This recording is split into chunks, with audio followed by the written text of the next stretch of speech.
Hi guys, Mischief here, and welcome back to another true crime. This case does come with a warning, so be prepared. If you want to watch it with the warning, then that is totally up to you, but it does involve violent and distressing acts upon children. So there's your warning out there right at the beginning. Today's case is on the beast of Colombia, Louis Garavito. And if you don't know the case, then here we are today. If you do know the case, then hopefully I do it proud. Okay, so let's get on with the case.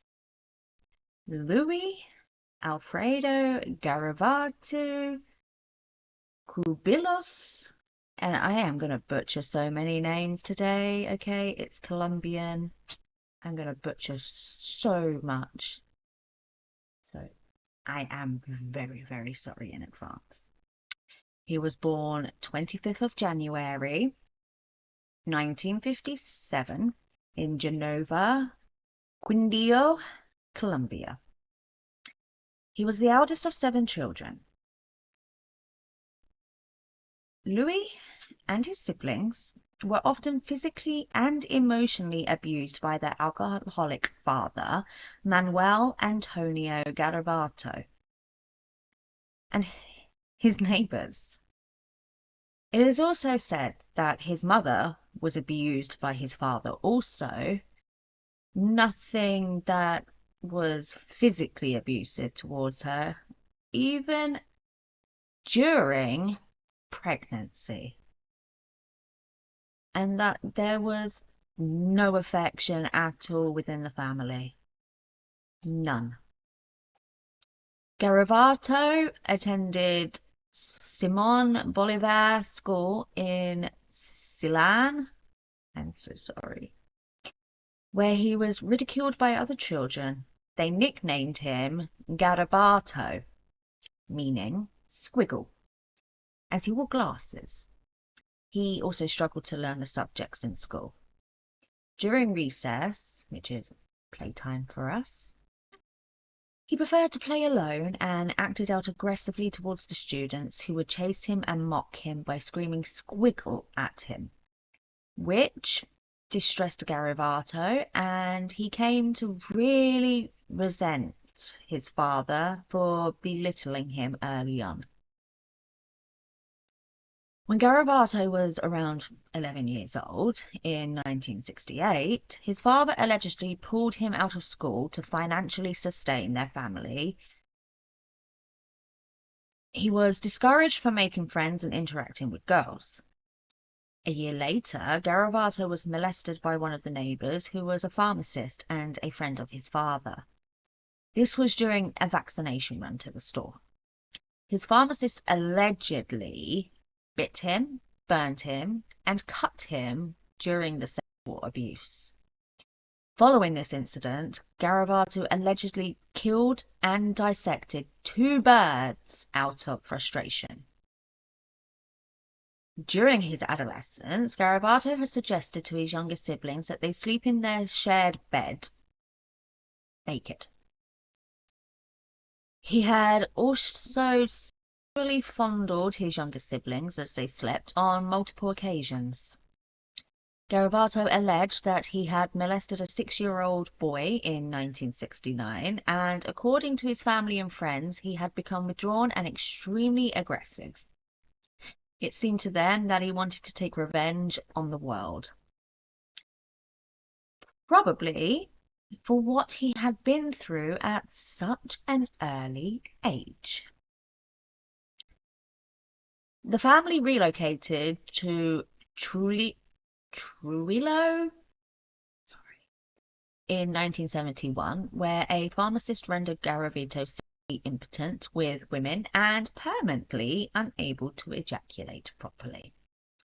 Garavito never disclosed his experiences until adulthood, however, due to fear that his family wouldn't have believed him. Soon after arriving in Trujillo, Garavito started drinking alcohol, and in 1972 he had aggressively attempted to initiate sexual relations with the local women who had rejected his advances. In that same year, Garavito was evicted by his mother after attempting to sodomize a 5-year-old boy. And in 1973, he was evicted again after attempting to assault a 6-year-old boy at Bogota train station. The 6-year-old boy had screamed, and Garavito was briefly detained. His explanation was that he only wanted to lightly molest the child. Following this incident, his father reprimanded Garavito for not choosing a woman to sexually assault instead. How good of you, father. Kids, it's the right thing to do, huh? Either way. Instead of a young boy. They frequently fought over his pederasty, which means a relationship between an adult male and a boy, to which his father evicted him for the final time due to his homosexual behavior. After being evicted for the final time, Garavito started working as an assistant at a compensation fund and later a chain of stores and studied marketing. But despite all this, he developed problems with co-workers, clients, and bosses, which led to physical altercations. After losing his job, Garavito started work as a street vendor, selling religious icons, and as a migrant worker developing platonic relationships with various women over the course of his adulthood. In 1973, Garavito began working on a coffee plantation as a youth in Trujillo, where he fell in love with a schoolteacher and single mother, Luz Mary Ocampo Orozco. I am so sorry, people. Which he attended weekly mass services with. Garavito had many girlfriends, but he became physically abusive towards each of them and started to become increasingly jealous, controlling, and belittling towards them. Starting to sound like his father here, huh? Yeah. In 1980, Garavito obtained employment at a supermarket in Armenia. He was given 2-hour breaks on a Thursday and a Sunday, which he used to bind and rape children in the neighboring Quimbaya and Kalaka. Sounds like a great guy there. Bravo. He also had constant urges to molest the children that came into his workplace, and in autumn of 1980 he began carrying razor blades, candles, and lighters to facilitate the torture of his victims. Yeah. Sounds like a great guy, huh, already? Peachy. Following these crimes, Garavito started to write down his victims' names in a blue notebook and began praying for them while ritually pacing his room naked and beating his chest. I don't know. And of course, this is where he began getting into Satanism. Woo! During this time, he suffered with bouts of depression and guilt for his crimes and suffered nightmares about his victims. He would wake up in tears before entering fits of hysterical laughter as he remembered the pleasure he had received from their pain. Yeah. When he discovered Adolf Hitler's book, this one here, Garavito became fond of Hitler upon discovering similarities in their traumatic childhoods, homosexual experiences, and years spent in vagrancy, which is homelessness. This fondness, however, soon turned into idolization. The perfect person to pick to idolize. Mm. On January 25th, 1984, Garavito was housed under psychiatric care for 33 days following a mental breakdown. He was then prescribed antipsychotic medication and referred to psychotherapy for his depression. After obtaining a permit to leave on the 28th of February, he fled to Piera, where he immediately molested, burnt, and bit 2 children in the sector of Gethsemane before leaving their pictures with his sister. When these children publicly identified Garavito, he fled the city.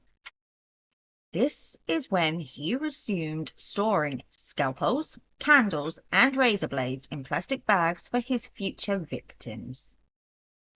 Beautiful.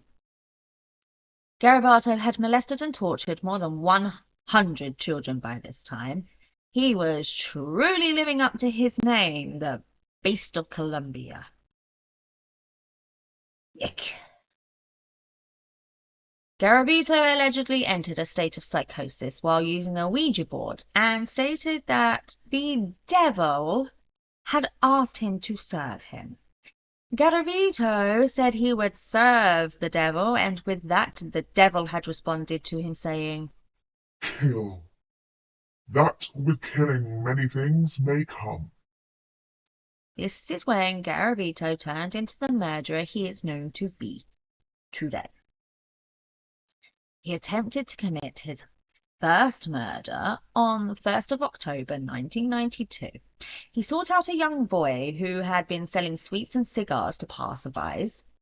In a so-called state of drunkenness, he lured the child to the Melia Hotel sector in Bolivar, Colombia.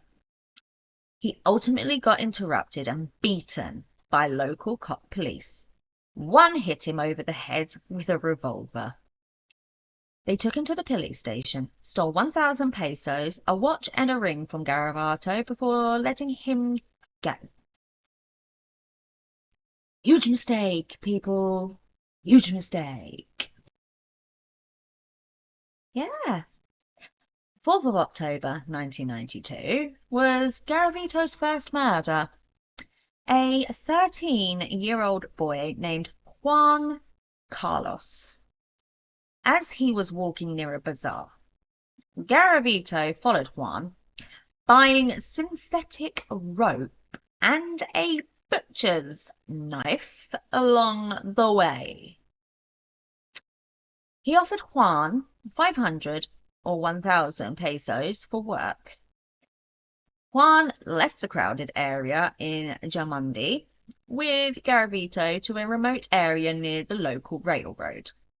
Juan was found with his front teeth knocked out, severe cuts to his rectum and throat, and his genitals severed. Yeah. And it gets worse, because this is pretty much what he does to all of his victims, apart from the teeth thing.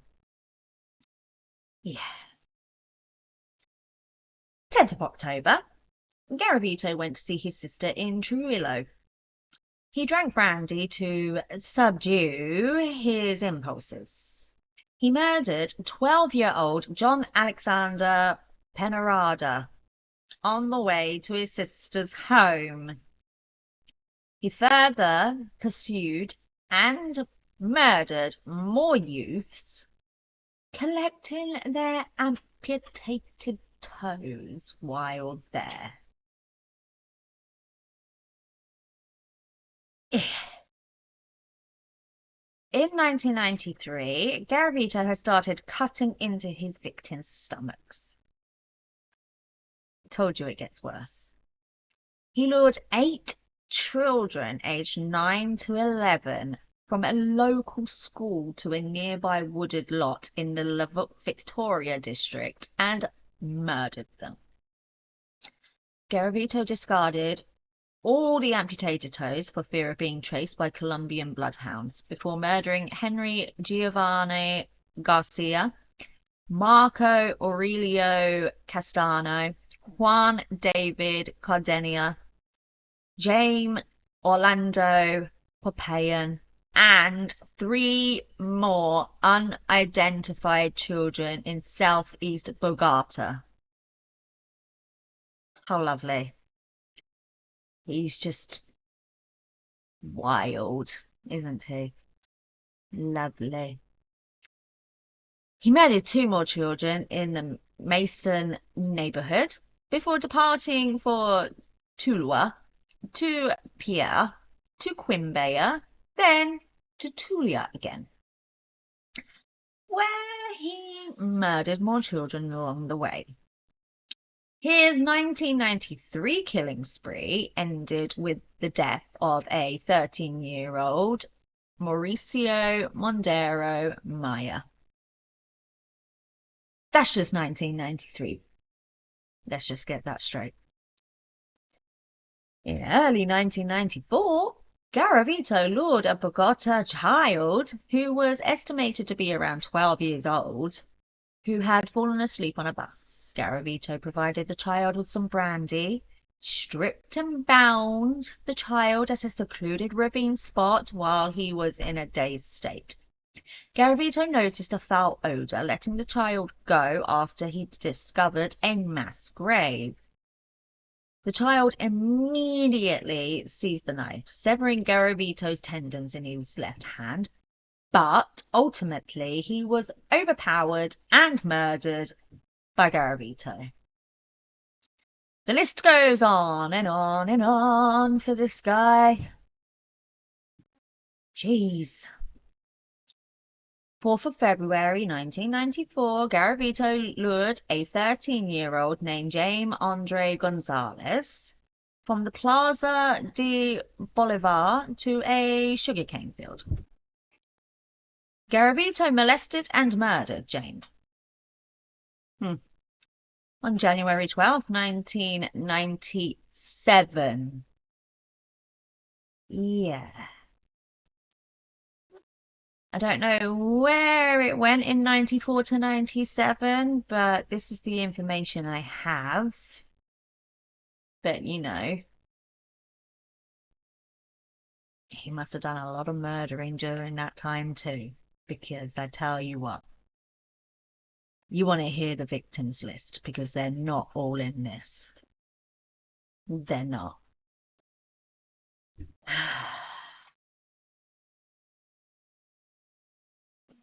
Garavito murdered an 8-year-old boy before murdering 2 more children during this period. Garavito was said to have operated in Ecuador during the summer of '98, where he murdered a 14-year-old named Abel Gustavo Lourvilles, a local shoe shiner and paperboy, on the 20th of July 1998, and 12-year-old Jimmy Leonardo Palocia Anchudia, I am butchering these, I am so sorry, in Chone, Ecuador. Both these boys were from poor families and disappeared around noon. Garavito was spotted at an all-girls school in Santo Domingo, Ecuador, before fleeing Ecuadorian authorities who had been setting up an operation to catch him. This is where they found 2 corpses, one of which was a young girl who had been raped, tortured, murdered, and discarded in the similar fashion to Garavito's other victims. Garavito also alleged to committing murder in Venezuela also. From his mouth. During this time, Garavito would wear disguises so no one would be able to identify him for the crimes committed. So all through the murders, all through those years, he used to wear different types of disguises so that no one could recognize his specific face. Didn't work in the end, however. There were, however, 4 surviving victims. In 1979, Garavito wielded a machete while seizing a 9-year-old boy named William Trujillo Mora in the Val del Cauca region as he was about to join other children in playing. Garavito hugged William and threatened to kill him if he screamed. William obliged as he didn't want to be killed. He was escorted by Garavito to an abandoned building where he molested and tortured William for 12 freaking hours. 12 freaking hours. When Garavito lost consciousness from drinking, William made his escape. Good on you, William. In 1988, Garavito lured an unidentified victim, whom he had sexually assaulted near a restaurant called El Aprezo in Alto del Rio sector in Quindios, Caracas. I'm butchering everything. I did say sorry in advance. Of Quindo. Garavito offered him gifts and 200 pesos in exchange for work. This is where several bodies were later found, in that Alto del Rio sector. Within a 20-meter proximity of one another. Yeah. It kind of does prove that he was there a lot. 2 more survivors. In early 1990, Garavito approached a 10-year-old named Carlos Alberto in the Circasia sector of Quindio. Garavito offered him gifts and 200 pesos in exchange for work. Garavito led Carlos to the Alto de la Taza, where he spoke with the child. Upon reaching a secluded hill spot, Garavito placed a knife at Carlos's throat before binding and torturing him. Garavito asked Carlos if he liked it afterwards. Carlos was humiliated and fearful of Garavito that he stated he did like it. After this, Garavito left him saying, "See you next week. That's how I like it, that you like it."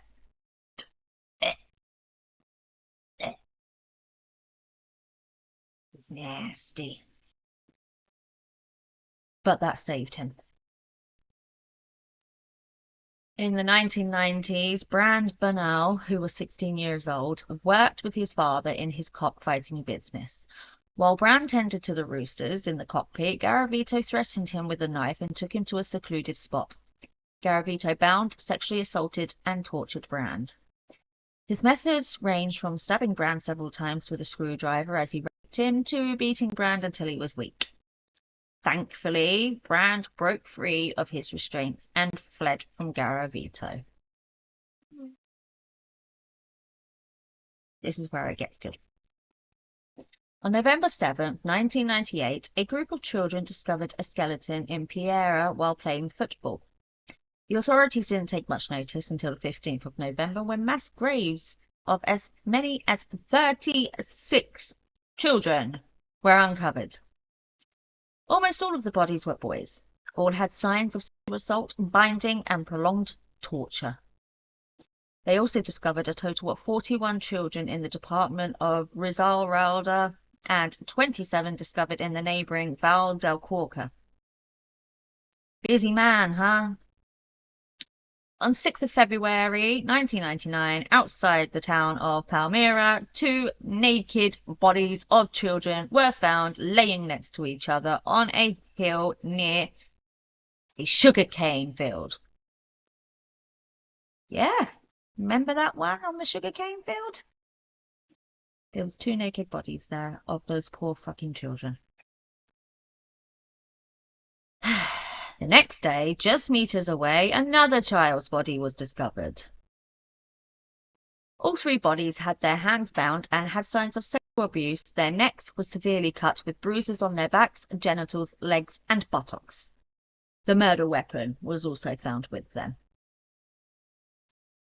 Garavito had passed out partially naked on top of a child's corpse while drunk, with a cigarette in his left hand. He caused a cane field to catch fire and burnt himself severely in the process. Too bad. He had left behind money, burnt glasses, shorts, shoes, and underwear, which the authorities used to determine that their murderer was middle-aged and suffered astigmatism in his left eye. His shoes had also showed that he walked with a limp and was 163 to 167 centimeters, which is 5'4" to 5'6" feet tall. The main detective, Aldemar Duran, had begun to suspect Garavito at this time as their wanted killer.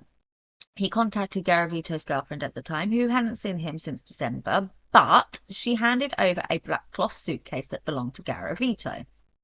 It contained a number of his belongings, including pictures of young boys,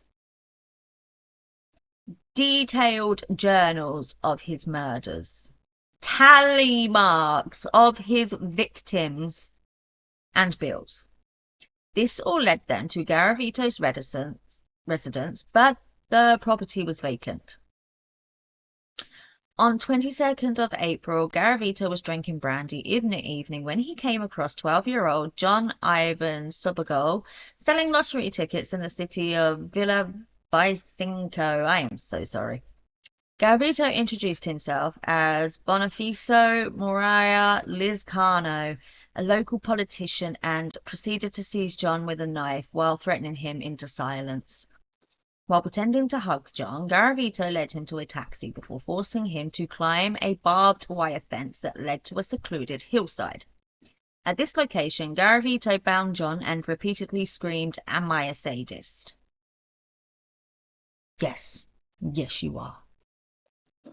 He taunted John with the knife while shouting many obscenities as he masturbated over him. Ugh. A homeless 16-year-old was close enough to hear the struggle between Garavito and John.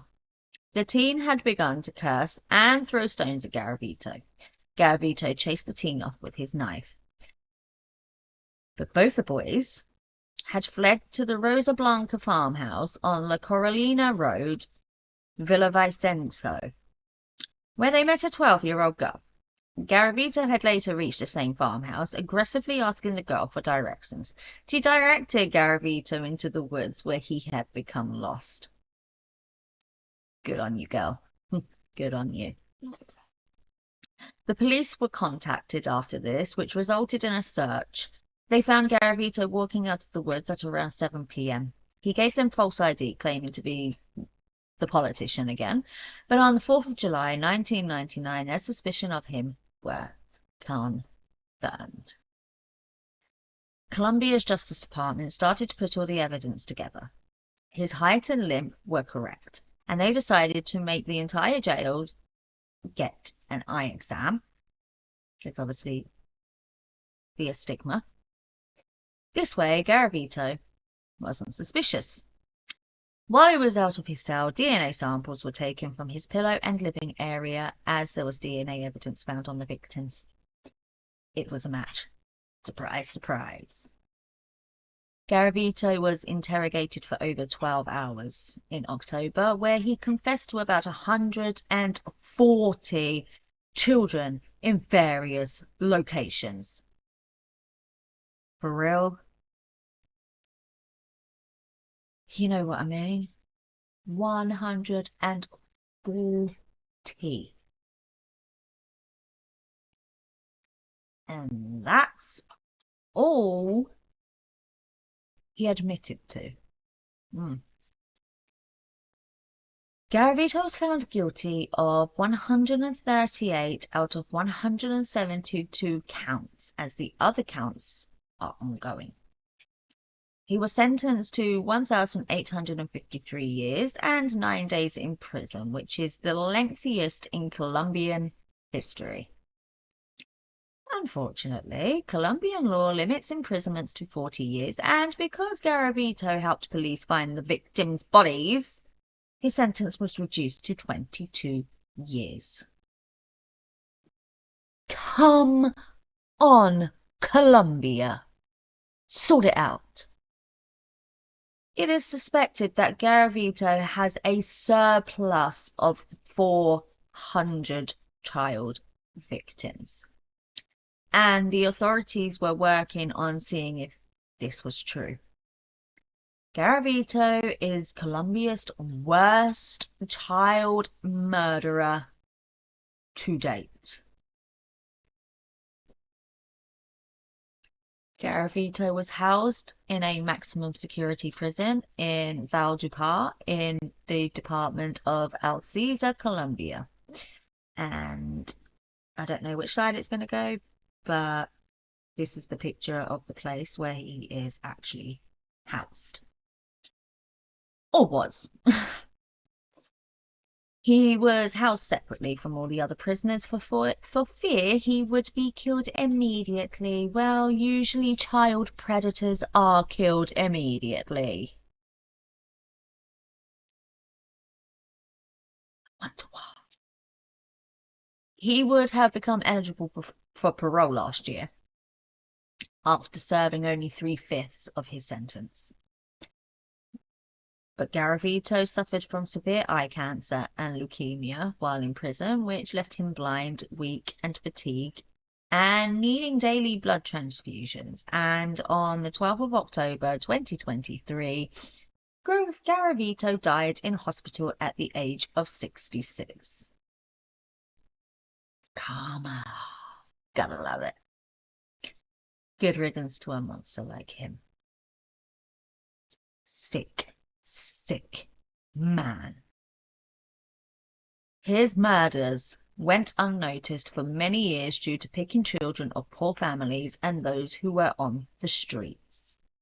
But I am glad he was eventually caught and sentenced and, of course, died where he belonged. Now, there are no pictures of the victims, although don't really want to be showing children anyway.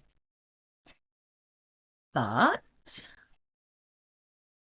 there are different kinds of pictures, as you have seen. Anyway, so, you know, uh, over 140 pictures probably wasn't going to be the one anyway.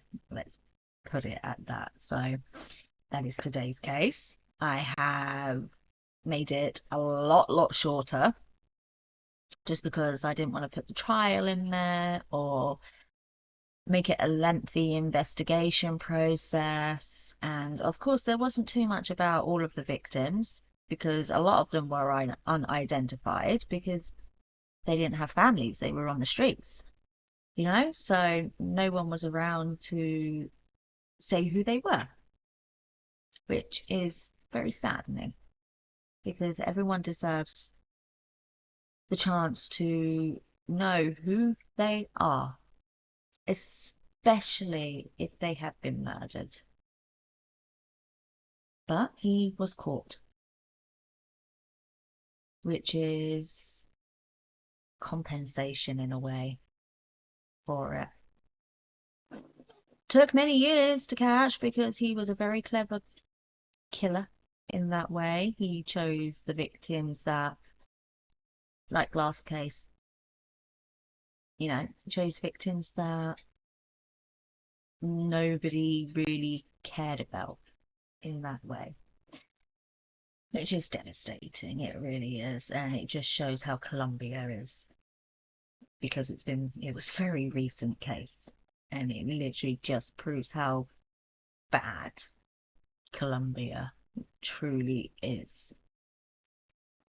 But if you like the video, then please like the video. It really helps out the channel, and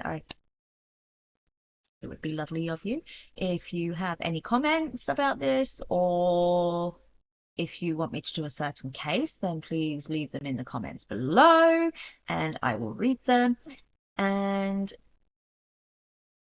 if you enjoy the videos and enjoy what I do and how I am with these things, then please consider subscribing. It would be amazing. But that's it, and I will see you in the next video. Bye. Bye, guys.